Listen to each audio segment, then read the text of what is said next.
नमस्कार मंडळी, स्वागत आहे तुमचं आपल्या मिनी ब्लॉगमध्ये. आणि आजच्या ब्लॉगमध्ये विशेष असं काय आहे तर ही झाडं घेतलेली आहेत मी लावायला.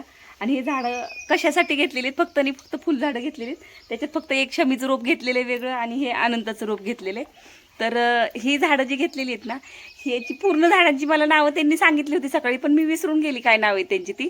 आणि ह्या दोघांचंच फक्त नाव, म्हणजे तीही मी स्वतःहून मागितली त्यांना म्हणून यांची नावं लक्षात आहेत माझ्या.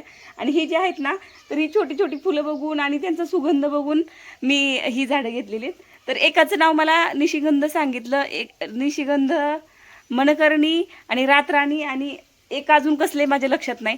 तर त्याला त्यांनी म्हणजे सांगितलं सुगंधी फुलांची. मी त्यांना बोलली होती की मला सुगंधी फुलांची रोपं हवी आहेत, जेणेकरून खूप छान सुगंध दरवळला पाहिजे आजूबाजूला आपल्या. तर त्याच्यासाठी मी त्यांना सुगंधी फुलांची रोपं मागितली होती. तर ही मला 4 प्रकारची रोपं त्यांनी दिलेली आहेत. आणि जवळच्याच म्हणजे जेऊर जे आम्हाला जवळ पडतं गाव ते, तर जेऊरमध्येच त्यांची नर्सरी आहे. आणि मला नर्सरीमध्ये जाऊन काही रोपं आणणं होत नाही, कारण मला स्कूटी घेऊन इतक्या लांब मी अजून कधी गेलेली नाही. हायवेला कधी मी स्कूटी घेऊन गेलेली नाही.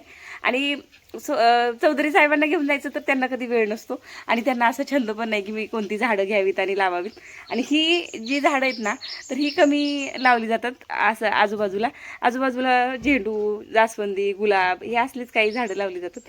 ही जरा विशेष आणि वेगळी झाडं आहेत म्हणून मी आज ही झाडं घेतलेली आहेत. तर विषय असा झाला आहे की आता ही झाडं मला लावायची आहेत, पण मी अंगणात लावू शकत नाही, कारण तिथं थोडा प्रॉब्लेम आहे अंगणात लावायचा. तुम्हाला वाटेल की एवढं मोठं अंगण आहे आणि नाही लावत आहे, तर तो विषय मी कधीतरी सांगेल तुम्हाला की का नाही लावू शकत.